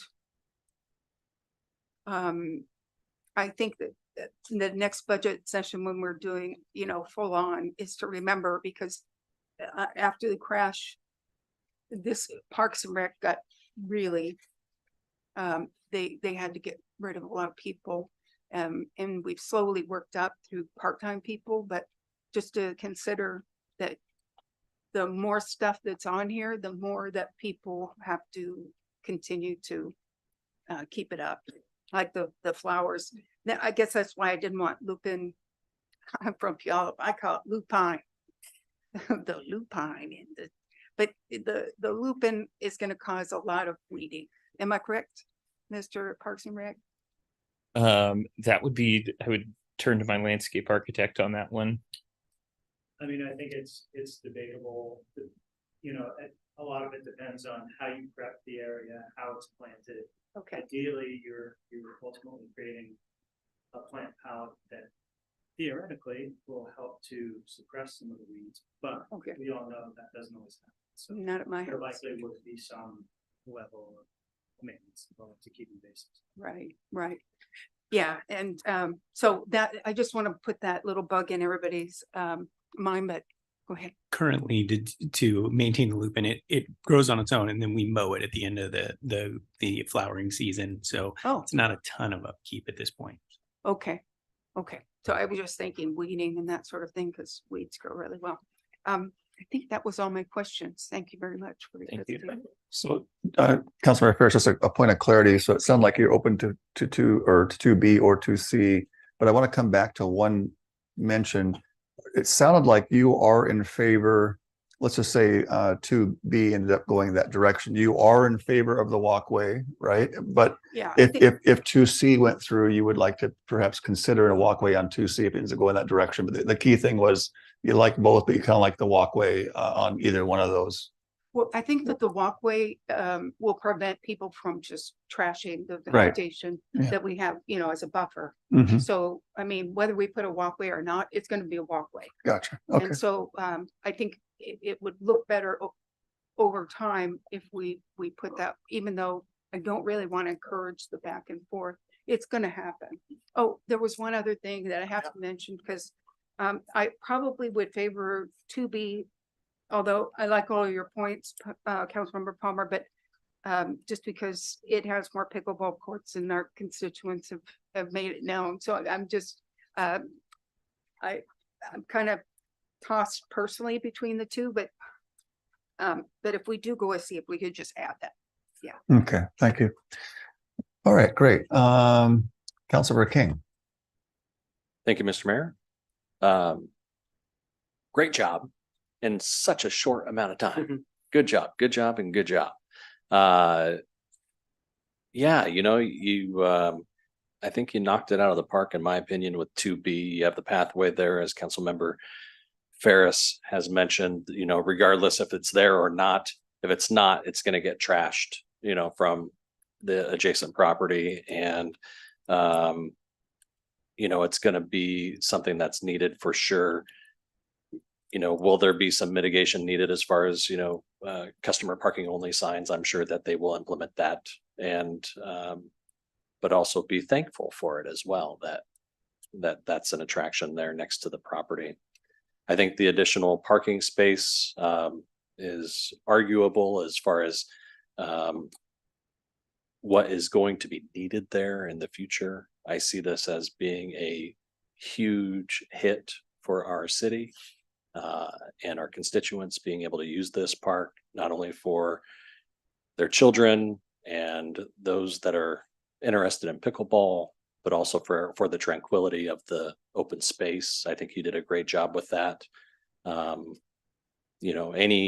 Any notion of the sight line, I would just encourage to, push it over a few feet if needed, just making sure that is, directly center as far as no additional interference with anybody on the pump track or anything like that. But I don't think we're going to have that problem. But in the event that it is, just move it. It'll be fine. And no, great job. 2B is my choice. Thank you. All right, thank you. So everyone's spoken on this. Councilor Palmer, it looks like you want a second shot at it. Yeah, just a couple comments. So under 2C, obviously, I don't mind having a connection over there.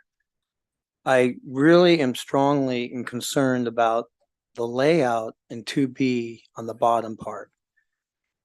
It's not the connection I'm concerned about. I'm concerned about putting the playground so close to step by step, because then you're drawing the family and kids to park there to go.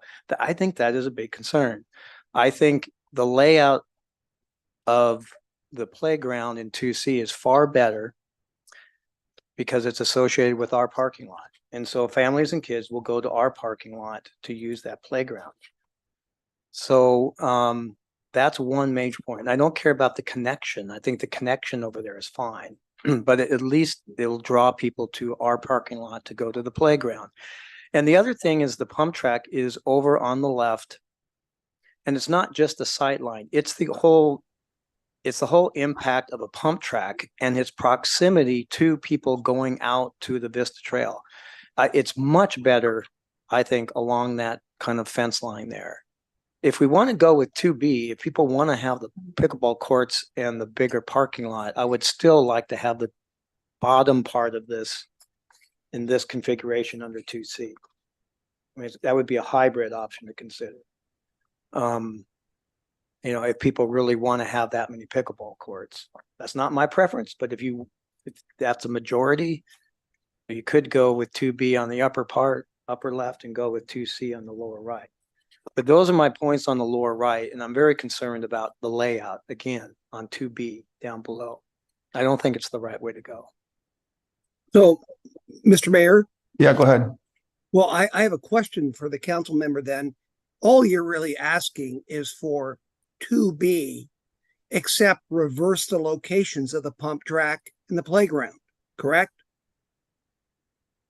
Yeah, and I wouldn't have the basketball court there in that, with that mix. Well, I suffice to say, I would, but I would gladly propose, unless our consultant says there's some technical reason as to why that wouldn't be the case, is that we keep the parking as 2B, the basketball court as 2B, but we flip the playground and the pump track to resemble what is in 2C. Now, is that logistically possible? Yes. Go to 2C, where would the basketball court be? It would be up above. The basketball court would be right where it is in 2B. Above 14 there. Right above that area. That seems like a very, I mean, you would have to make some slight modification, but there's enough room for it. That would be I can live with it. I mean, if the majority wants it, I can live with it. I don't The see most that. important thing to me is flipping the playground and the pump track. And then I'm okay with that, Mr. Mayor. Yeah, okay. Yeah, go ahead. I'm Yeah. sorry, I didn't Yeah. know again. Go ahead. What if, instead of flipping the playground on the pump track, why don't we flip the playground with the basketball court? That's an interesting concept. I don't know if that fits. Yeah. I would defer to the, I mean, Yeah. remember the layout in 2C was our original layout that we had in November. So, so I think And it would be just, I think it'd be just adding the basketball court to 2C above, like Councilmember Casper suggests. So really that just comes down to 2B then, or 2C, because that's where that 2C. No, again, it is 2B with the reversal of the pump track and playground. That's it. That's the difference. Councilor Palmer, does that get you somewhere where you're comfortable with in terms of a compromise? Yes, I mean, 2B on the upper left, right? Correct. 2C on the lower right. Mm-hmm. Go to 2C with the basketball court inside. Correct. Correct. And with the appropriate parking in 2B. Yeah, the whole left, upper left under 2B. Yeah, including the parking lot. Okay. I'm there. I'm there. Okay. So just for clarity, for the record, can you repeat that one more time? So upper left is exactly 2B. Upper left, Nothing changes. exactly 2B. Okay. Which includes Right. 145 stalls, 8 pickleball courts, Right. everything else. Okay. Couple that with 2C, as you see here with the pump and the playground, with the addition of the basketball court, just above 14 there. Yeah.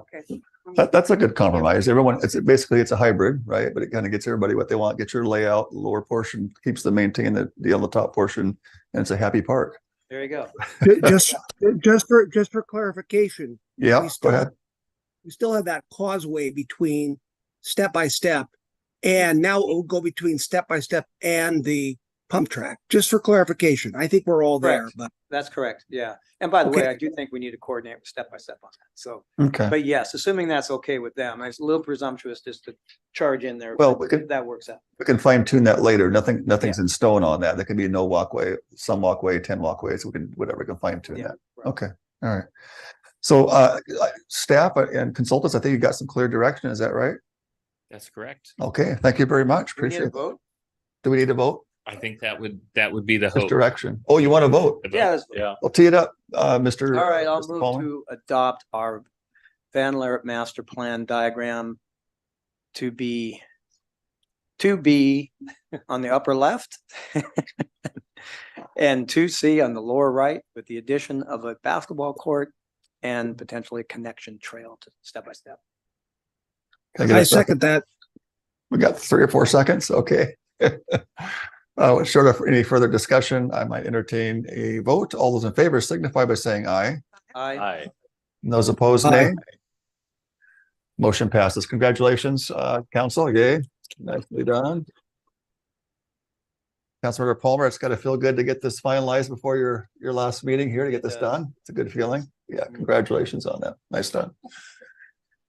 Good, we got there. in a great manner. So that's great.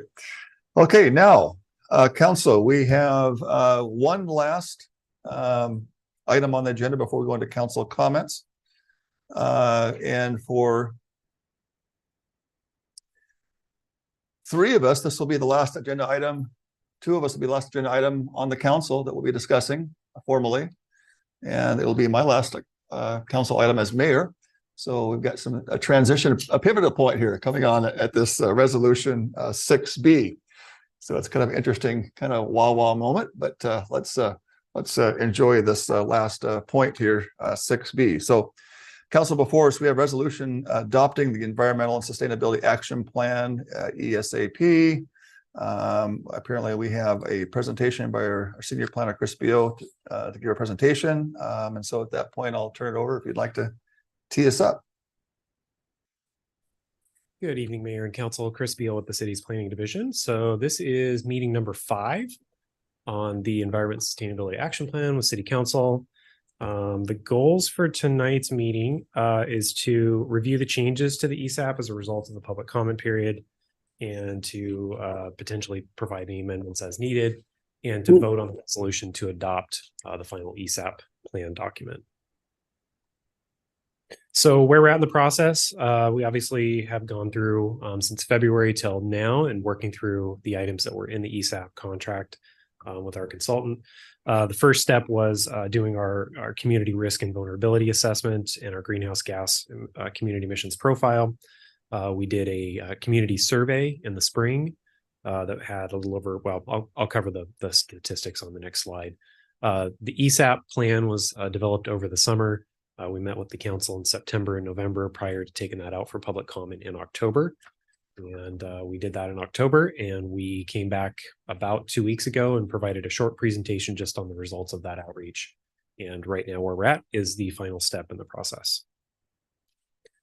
This is just a timeline diagram that represents everything I just said. Okay, so community survey, like I said, was in May. We had 347 total responses at that point. And then the public comment period in October, we had 240 total site views on 163 different users and 89 different comments. So we had a pretty broad representation of public input on this project, both during the community survey early on, as well as the draft public comment period. So now we'll just kind of get into the meat of the changes that are in the draft. This first one is mainly responding to community questions about citations and source data for some of the beginning pages of the ESAP. So that's providing some of the source data for weather-related and climate-related impacts, the citation information related to the community vulnerability assessment, which was included in the report, and adding source information for the findings of the report, including cross-references to the vulnerability assessment again. So there's a diagram in the plan itself, and there were just questions on some of the rankings within that. So we provide the risk and vulnerability assessment as an appendice to the plan, but people just wanted to kind of have some source citation there. We did amend and add some new policy or some new actions, because this is an action document, not necessarily a policy document. So we added some actions around transit-oriented development that essentially kind of complements our current comprehensive plan direction, particularly for downtown around transit-oriented development and how that might affect air quality to develop more transit functional and transit-oriented development. We supplemented the language for focusing on our future EV infrastructure planning. So before it just basically spoke to looking at public right-of-way and public locations, this would expand it to include other locations like shopping centers, the fairgrounds, that type of thing. So that would kind of frame up our future electric vehicle infrastructure planning efforts. The next one would just address comments on engagement on job training around green infrastructure. So I clipped out and highlighted the additional language into this PowerPoint just for ease of review. So this would add the new TOD policy TR 1.4, implementing the comp plan and the downtown plan to encourage more people living closer to transit hubs and being less reliant on cars. And then the other one around EV infrastructure planning to add other significant community locations such as shopping centers, multifamily complexes, fairgrounds, etc. And then on the last item that was on the previous slide around green infrastructure jobs, partnering with WSU Puyallup and the researchers there in helping to obtain internships sort of in the green infrastructure industry, and then including paid job learning and job training and technical certificate programs around green stormwater infrastructure and related careers as part of the green infrastructure action in ESAP. The next one, and again, most of these are actually direct suggestions from community members. That's essentially where we got most of these. We went through all of the comments and looked at, there's some people that asked a lot of questions, but there were people also that made some direct suggestions on ways that we could supplement or add or subtract. So that's kind of where the source of most of this is from. One community member had requested to add community outreach to restaurants around food waste diversion. That actually probably complements some of the work that we already do around source control in our stormwater division, but we felt that it was a good add to include that in the plan. There was a suggestion around use and reuse, which we had an existing action on to explore tool lending library. So it essentially provides people the opportunity to check out tools and materials from a singular location. There's some actually in Tacoma where nonprofits run those, and community members are able to check out types of equipment that maybe they don't own, but maybe would be more environmentally friendly to check those out rather than consuming and buying more products. There was a suggestion around adding a new section on soil testing and education, particularly around community gardens and playgrounds, that we thought was really good. So we added that as well. So again, these are the 3 additions, 1 supplement, and 2 new additions on food waste and the soil testing for heavy metals and other contaminants near community gardens and resident gardens. We amended one of the existing policies to address comments around recycling services. We had another suggestion to add a policy or action around the importance of water lead testing and education, which obviously is very important. We had other suggestions to add engagement around the agricultural industry. And then there was just some questions about terms as they were defined. They're defined in some of the documents, but there wasn't a central repository within the plan. So we added a 1-sheet appendix with a set of terms as defined. So this would add the additional lead testing education component, and then expand the recycling programs to include glass for residential, commercial, and multifamily recycling bin programs, and provide education for materials such as batteries, medications, and paints, which I believe our solid waste provider has some of that information. So it would be coordinating to provide that information to the public in various ways.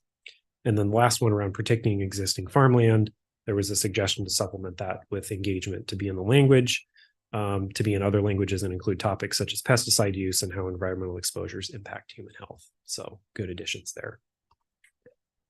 So those are essentially the additions and supplements to the draft plan that you guys have seen. You saw it in September before we released it for public draft. We brought back that same plan in November. So this is the 3rd time you guys have seen the draft actions. And then we supplemented that with what's shown here tonight, and then in the final draft that's in your packet. So potentially tonight would be the final adoption by council, and in the future would just be the implementation of the ESAP over a period of time, as well as seek grant funding for those things, and developing our climate resiliency element by 2029, which is required by the state legislation that passed earlier this year. That would not, again, be part of the current comp plan update, but would go into a future cycle as it's required for our jurisdiction within the next 5 years. So this will help complement that, but will be a future action. So I think this is the end of my presentation. I'm available to answer any questions and clarify anything that was presented. So, Thank you. Thank you. I'd like to just turn to Councilmember Palmer and say this timing of these 2 items are concluding very nicely on your last day on the council of 12 years. I know these 2 points have been very important to you. I remember early on, and before I was elected, you were on the council that did the purchase of the Van Lyric Park. And so your development and as a constant source with your colleagues to get it kind of this finalized plan, it's got to be very rewarding for you. And I know this was one of this environmental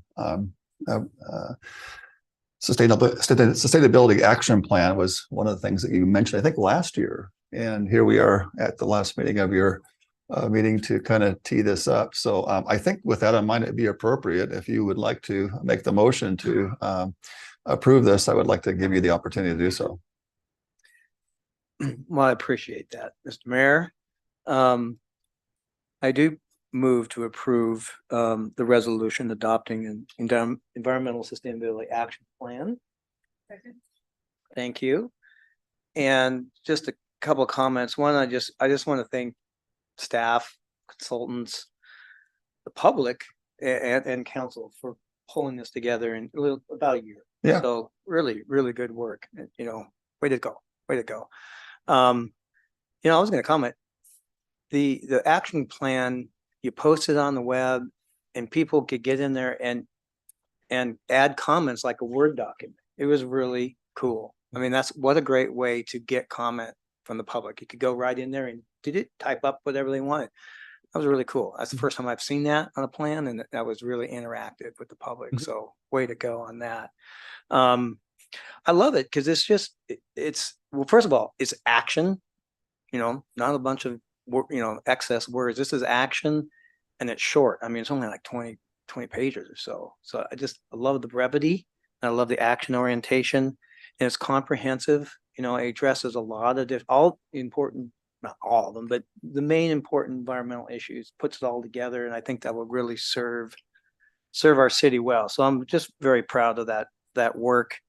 I just wanted to say too, on the climate stuff, you know, we worked out how we wanted to frame this, and I think it came out really well. And I just, on a personal, I'll just kind of personalize it. I drive a truck. It's still go to the gas station, put gas in it. I heat my house with natural gas, and that's like so many people in Puyallup do that. That's pretty typical. And you know, over time, you know, my next car is going to be an EV, and you know, I hope that we can help encourage others to do that. And part of this is to help bring these incentives that are already out there to people that are, you know, to be able to use those, and to, you know, make changes when their furnace goes out, to consider a heat pump, you know, instead of another gas furnace. These are really tangible actions in our community. So it's exciting that we have a plan to help promote that, have EV chargers. If people want an EV car, you know, they have access to it. So that's really cool. It's very, very focused, very tangible. So I think it really came out nice. Thank you very much for that work. Excellent. Thank you. Well, Council, we have a motion and a second on the table. Councilmember Ferris wanted to give a comment, so we'll turn it over to her before you take a vote. I'm sorry, just a couple. Yeah, please. Yeah, as you should. Yeah. So thank you very much for this addition. You really did nail what we said, and you got a lot of the things that I thought would kind of get pushed under the rug, kind of, you got them in here, and I'm really thankful for that. So I appreciate it, Chris. The one thing I just wanted to add is if you're looking for on EH 1.2, the urban forest management plan, is that if you're doing any kind of paid internships, you may want to check into L&I. There may be some added benefits where you don't have, for some, they have programs there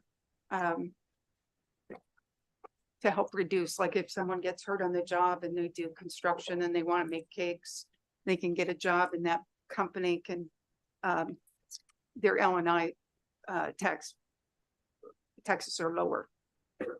And so you may, my only comment is you may consider that if you're doing any type of paid internships or, any type of paid internships. And that's all I have to say. Thank you very much. Thank you. Okay, Council, we have a motion and a second.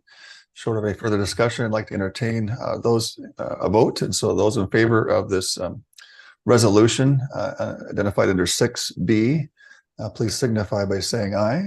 Aye. Aye. Those opposed, nay. Congratulations, motion passes. Well done, Councilor Palmer. Thank you. All right, now we're going to move into the conclusion of our meeting. for December 5th, 2023. And I'll turn it over to our infamous city manager, Steve Kirkley. Anyway, this is it's your meeting, council, so I don't want to spend a lot of time, but I would be remiss in not recognizing this evening. First of all, Mayor Johnson, your last meeting, you'll start the next meeting as the mayor, but then you will hand it off to incoming Mayor Castema. So thank you for the past 2 years. Some of your colleagues who are on the dais with you have sat in that seat, and it's not always an easy seat to sit in.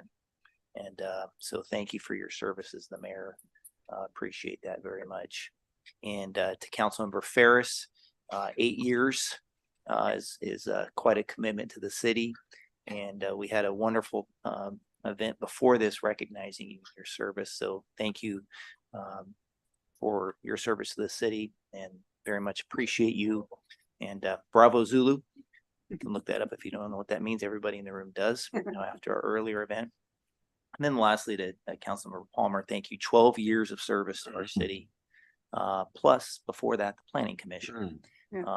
And it is very, Mayor, as you mentioned, very fitting that the last 2 items are really things that I think are very important to him, important to the council too, not just Councilmember Palmer, but certainly important to him. And so that was a nice way to end this year. Your next meeting is on January 9th. I won't go over that agenda because that's 4 weeks out, but we'll be back here on January 9th and ready for a new year. So happy holidays to all of you and happy new year. Thank you. All right, Councilmember King. Wow, you made me go first. Okay. All right. Well, it was an exciting weekend. We got to experience the Santa Parade, and we had I think a record turnout. It was quite packed down there, and so special thanks to the Puyallup Main Street Association for putting that on, and as we got to enjoy the new Civic Center lighting on all of the buildings that we were able to get installed just in the nick of time. And so thank you, City Manager, for making sure that got done.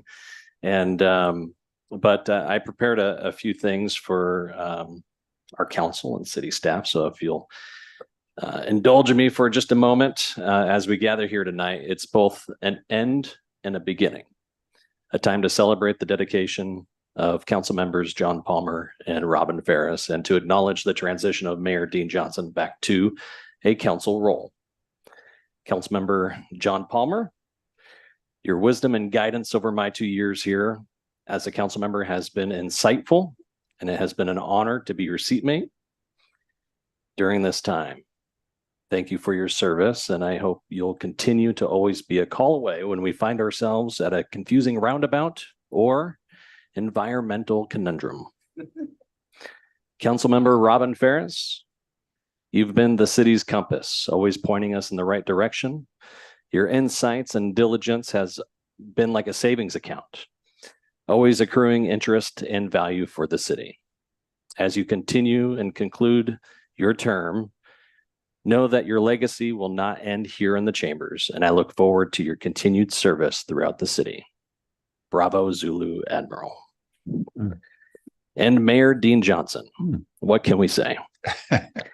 You're swapping the mayor's hat for council members, proving that Puyallup wanted to keep you around for 4 more years. As you continue your journey on the council, we look forward to more of your insightful vision for the city. Also, don't call me to help move your office because I'm not going to get blamed for breaking anything. Together, you've all contributed to the tapestry of Puyallup's history. Your efforts have painted our city with broad strokes of progress, community engagement, and a vision for a brighter future. As this chapter closes for some and evolves for others, let's remember that the work that we do is not just about the here and now, but about laying the foundation for generations to come. As you each move forward to challenges and adventures, know that your legacies will continue to inspire and guide us. And remember, in the world of city governance, there's no such thing as truly stepping down. You're just stepping into new roles and new ways to serve our beloved community. On behalf of the city of Puyallup and its residents, thank you for your service, your dedication, and your unwavering commitment to our community. I don't have a key to the city for each of you, but you've definitely unlocked a great deal of potential in our community. Here's to new beginnings, continued journeys, and the endless pursuit of making Puyallup a place where we're all proud to call home. To the city council, city staff, and the amazing city of Puyallup, Merry Christmas, Happy Holidays, and Happy New Year. Well stated. Thank you, Councilmember King. Appreciate those words and sentiment and personalized words of encouragement to many of us. Thank you. All right, I'm going to turn it over to Councilmember Dorr, please. Thank you. I did not write comments. Excuse me. But I do want to tell Robin and John, Robin, I've got to serve with you for your entire term. It has been my pleasure. I absolutely appreciate your heart and your passion, dedication, and you are one strong woman and have set a good example here. Stood up to a lot of things and went through a lot on this council. So I agree, your legacy doesn't end at the door, and neither does your friendship. So I appreciate you very much and all that you've done for us, and I look forward to seeing you in the future. John, so you have served with me my entire time. I haven't been there with you, but I have greatly appreciated the relationship, the back and forth. People will always say, you know, peaches and cream. That's one of the things they say about us. But you guys just don't see the duking it out behind the scenes. But it's all, we always get there. I mean, and I appreciate you as a new council member, you helped me when I came on board. And we developed a relationship to where we could have tough conversations and still come out friends at the end. You have left a legacy in this city that rivals, you know, a lot of other people here. And I'm really grateful that the council and the staff got those last two items on the agenda for you today. I don't pretend that we will not see you again, because I know that there are issues that are still coming up that are important to you. I will save my rest of my comments for you for your event on Thursday, but I can't tell you how much I've appreciated getting to work with you and how much I value you as a council member and as a friend. And Mayor Johnson, I was the last one to transition out of your seat. I appreciate your time there, and everybody does it different. You've changed up a vibe, and did it your way. So I applaud you for that. I can't see you because Councilmember Ferris's head is in my way, but anyway, with that, and to the staff, you guys are fantastic. I haven't said it in a long time, but I hope you all have great holidays, and I hope that you all know how much you're appreciated by each and every one of us. And I've said it over my tenure, we don't actually do anything up here. We do a lot of talking, and you guys make everything happen. So I hope that you know that we recognize that and that the citizens recognize that as well. So Merry Christmas. Thank you. Thank you, Councilmember Dorr. Thank you for your sentiments and kind words. Deputy Mayor, I'm going to move on to you a little early, so I usually save you second to last, but I'm going to jump you out here now if you don't mind. Oh, I don't have much to say tonight. I think we've heard a lot about our council. I think it's been a good 2 years. I've appreciated working with everybody, and sorry to see the dynamics change, but hopefully I've got high hopes for our new council and expect it to be just as great as this one's been. And I tip my hat to our new mayor. He's showing his allegiance to Puyallup by going out of country. So we'll expect him back here in January, and we're not going to let him leave again. So again, thanks to all of my colleagues and all the city staff and city manager Kirkley for a good 2 years. And we kind of take our our council in 2-year bites, and I'm feeling pretty good about the last 2, and I'm looking forward to the next 2. So thank you. Thank you, Deputy Mayor. Next, I'm going to turn to Councilmember Castema. Thank you, Mr. Mayor. Yeah, I don't want you to think I've abandoned Puyallup. I apologize for not being there this evening. As I mentioned last meeting, I had this commitment that I have every year. And again, I'm very sorry to have missed the ceremony for both Councilmember Palmer, Councilmember Ferris. I do want to make a comment before I address both of you and the mayor about the Santa Parade. The Santa Parade in Puyallup is very special. It is probably one of the most well-attended parades I think I've ever seen. And that's not from the actual audience who are there, which is very well attended, but the actual participants themselves. It is a parade that is, I think, extremely unique in that virtually any group who wants to show their reverence for the holidays, wants to celebrate the holidays, any group really comes together and they put lights on vehicles. They, carry banners. They dress as Christmas characters, and it goes on and on. For a good hour, you see people going through the streets of Puyallup. It's really a people's parade where everyone comes together and celebrates for the entire Eastern Pierce County. So I just have to say that. So if anyone is listening to this who wasn't at that parade, there are so many ways to participate in that, as a bystander or as a participant. Again, I'm sorry I can't be there this evening for all of you who are leaving your current positions. Robin, I said some words last time, and I can only add this to both you and John.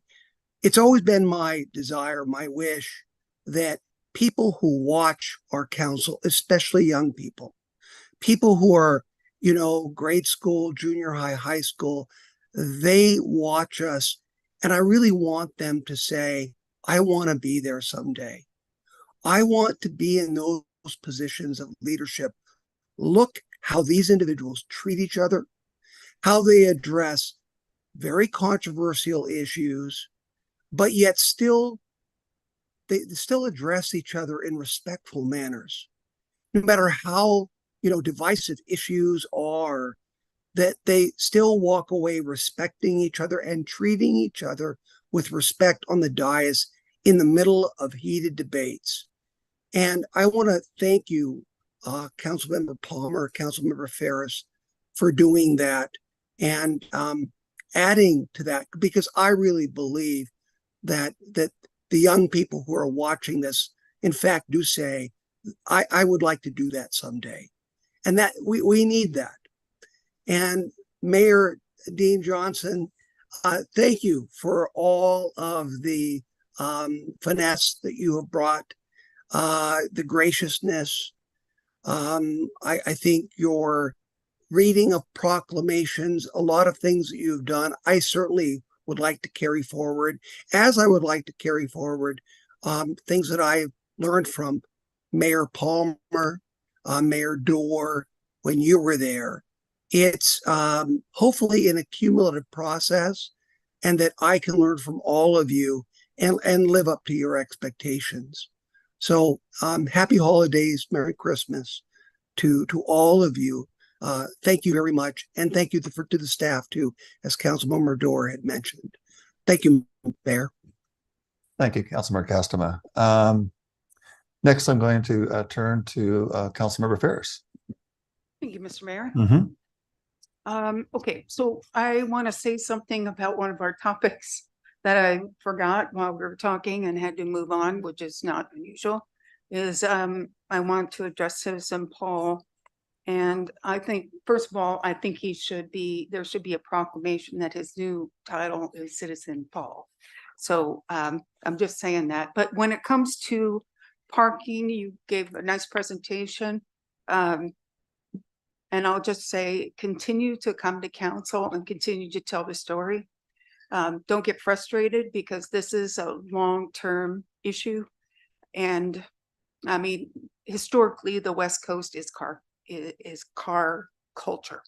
And so we're really addicted to those cars, and we don't have the infrastructure that, say, like some of the like New York or Chicago. But the thing is that it is awesome to be able to have those things, and people will start reducing their, but it really takes some time. So I wanted to just say that because I didn't say it during the thing, and to address the hard work you did in your presentation. First of all, it's really funny. People will get, I've had lots of angry constituents come up here, refuse to call me a council member.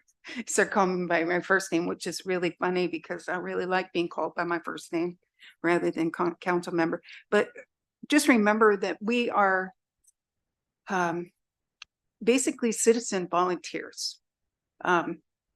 We not necessarily, this is not something, it's not a salary you can live on. It's something you do on top of what you do to make a living. And we are here to support the constituents. For me, my constituents are everything. And I remember talking to each person. I can go up to a house and say, this person was a nice person because I remember the house, I remember everything about it. But just remember that if you want to contact any of your council members, just remember to stay positive, talk about the issue, and be able to accept that things move incredibly slow in government. I mean, that's something in the military is just like, nothing ever happens overnight.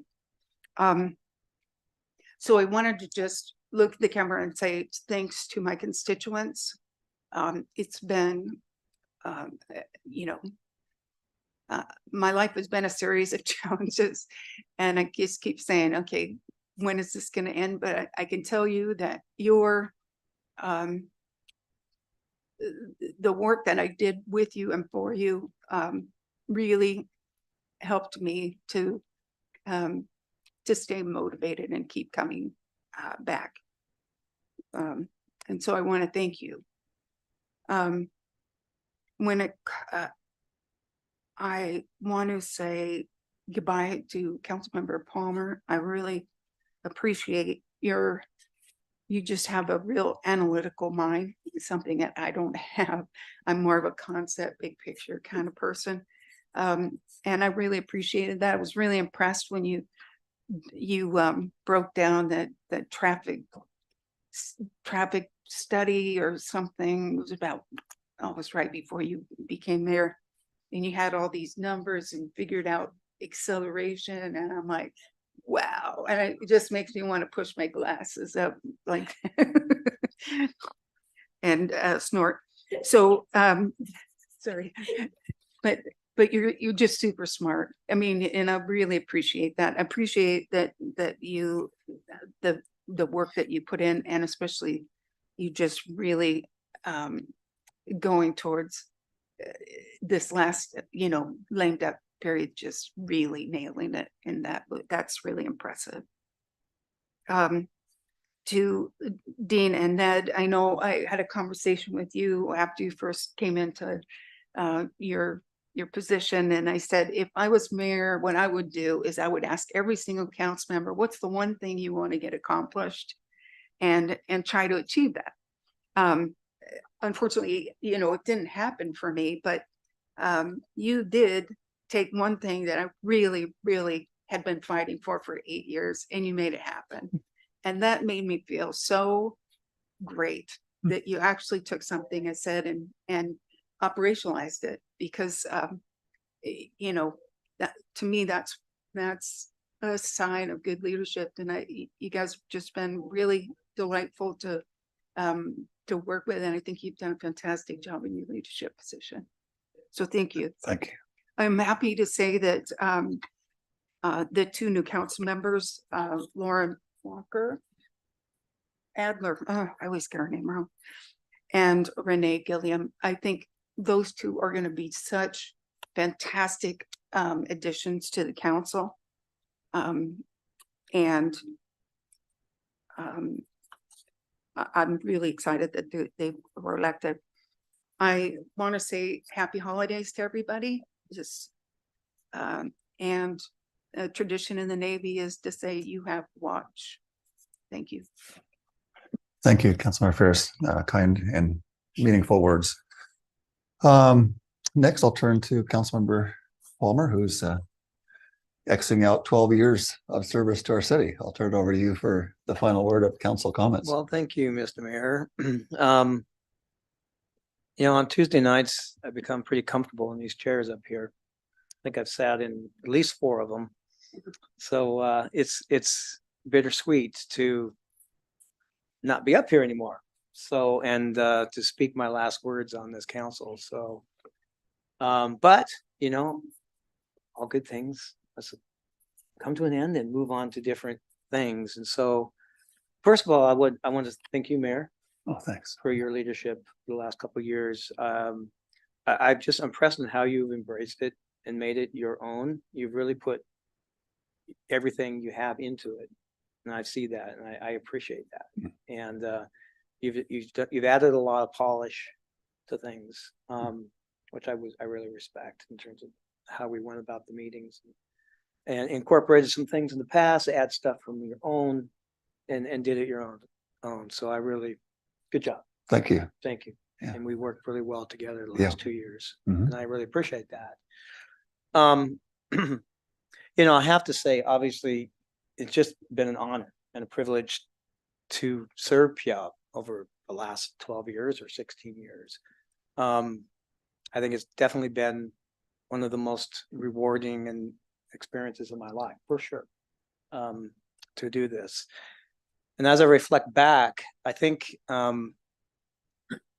one of the things that I just have appreciation for more and more now is just democracy, especially in these times. City council is probably the most purest form of democracy, and in the whole United States. 7 of us are elected to represent and to look out for the best interests of our city. And we have different opinions, different perspectives, comes from different walks of life. And as the mayor, you said, the citizens elected us to be Team Puyallup. Yeah. And, I just have really, really enjoyed participating and being part of Team Puyallup. Often in occasions like this, when speaking about each other, we say, well, we had some disagreements, but I really enjoyed working with you, etc. And tonight, I want to drop that we had disagreements. I just want to drop that and to just say simply how much I've enjoyed working with each of you up here on council. It's been very special. I appreciate everyone and the perspectives that you bring, and the professionalism and carrying out our work in a respectful way. I'm just very impressed with this council. I appreciate all I've counted up 14 council members that I've worked with over the years, and I appreciate every single one of them. I really do. And I went back to disagreements. Of course we have disagreements. That is our job. Our job is to debate and to work on issues. And, it's that process of debate and coming up with an outcome that I love. Yeah. And call me what's the word? I forget the word, but yes, something like that. I really enjoyed that process. And in retrospect, that's really part of why I love doing this. Is really the grind, is the sausage making. Not everybody likes it, but I love doing it, and in respect, I really appreciated that. And for many issues, I've come into the issue with a certain perspective, and maybe didn't get everything. Why we just did that tonight, right? And I always walk out of there really believing that it's the best outcome came to light.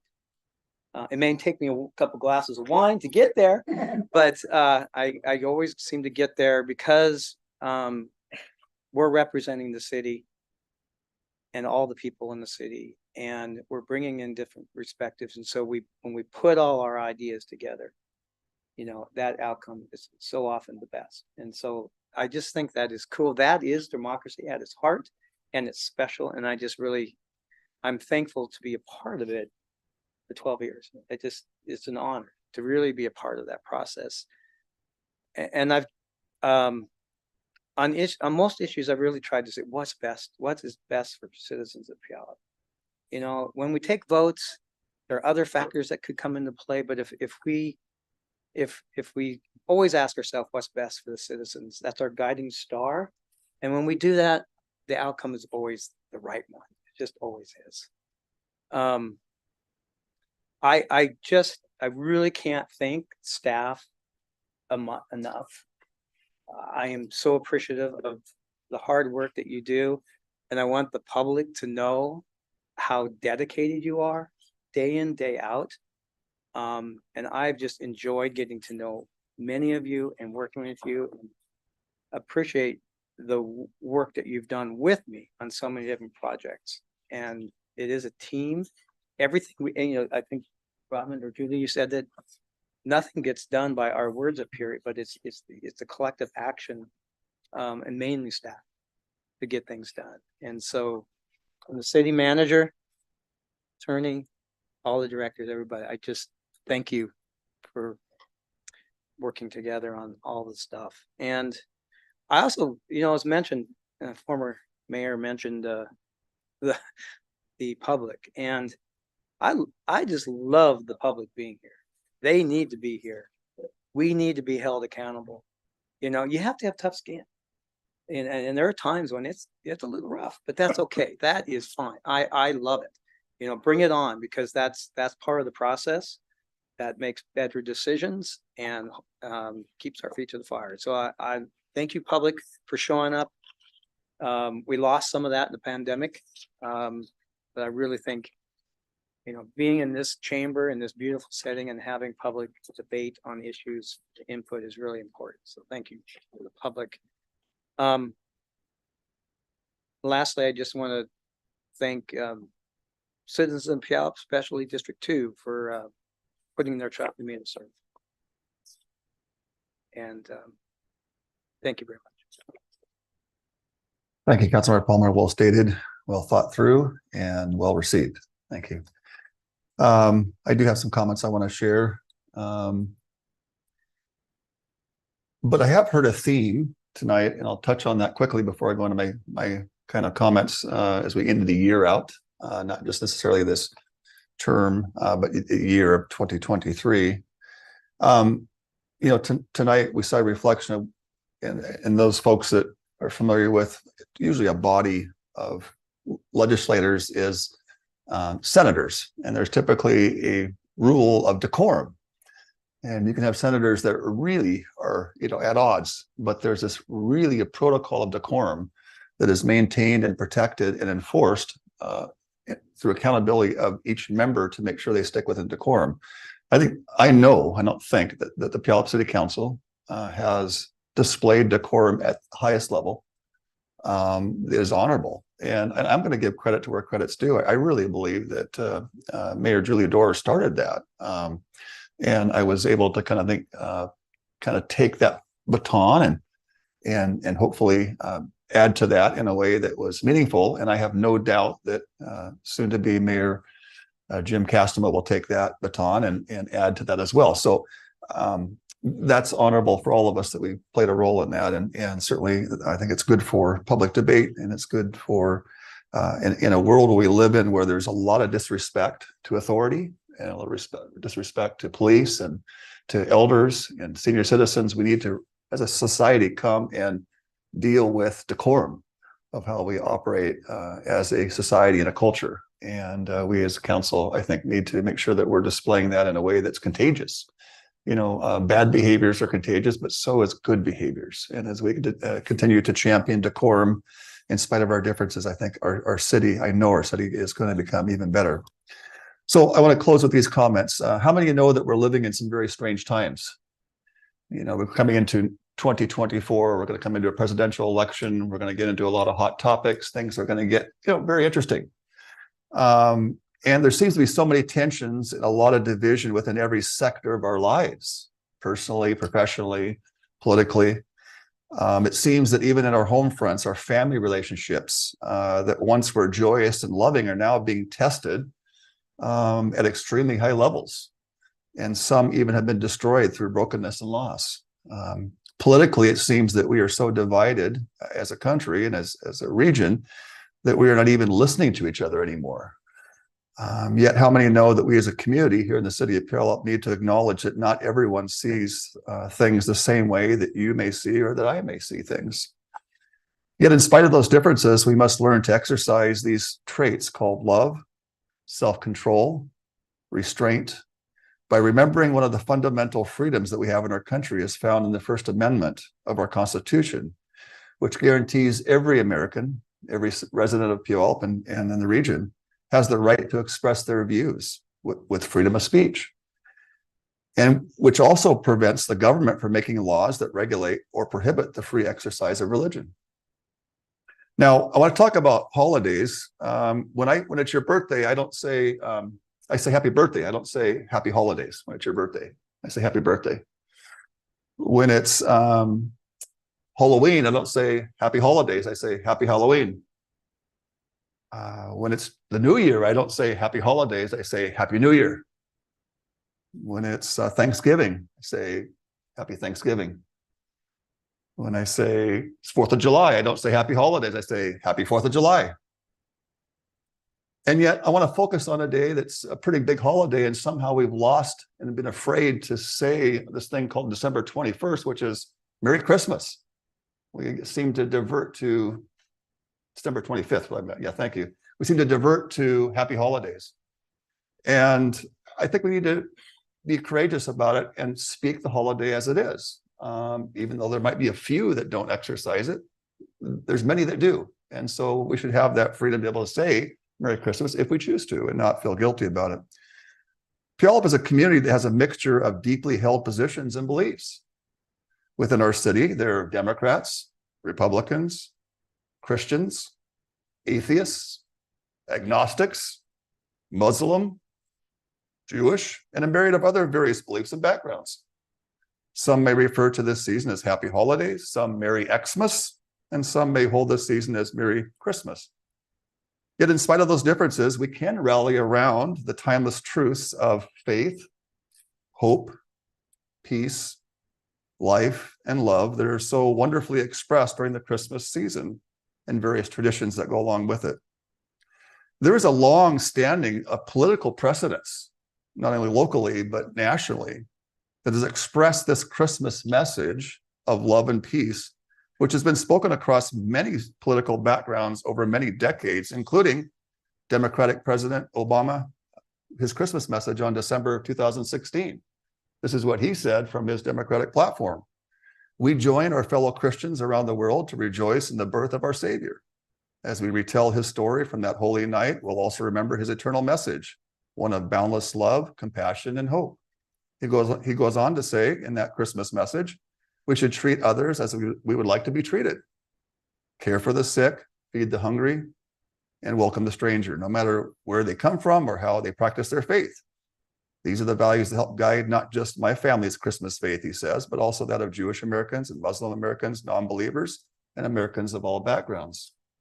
This goes on in political differences to Republican President Ronald Reagan. He stated in 1981, at this special time of year, we all renew our sense of wonder in recalling the story of the first Christmas in Bethlehem nearly 2,000 years ago. Some celebrate Christmas as the birthday of a great and good philosopher and teacher. Others of us believe in the divinity of the child born in Bethlehem, that he was and is the promised Prince of Peace.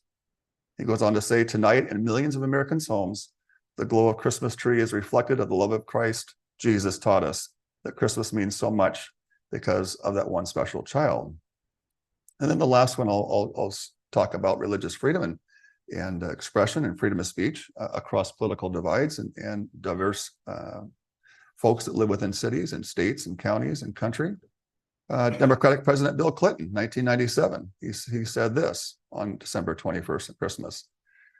The beloved Christmas is a story itself is a story of light. As the Gospel of John tells us, Jesus came into the world as the true light that illuminates all mankind.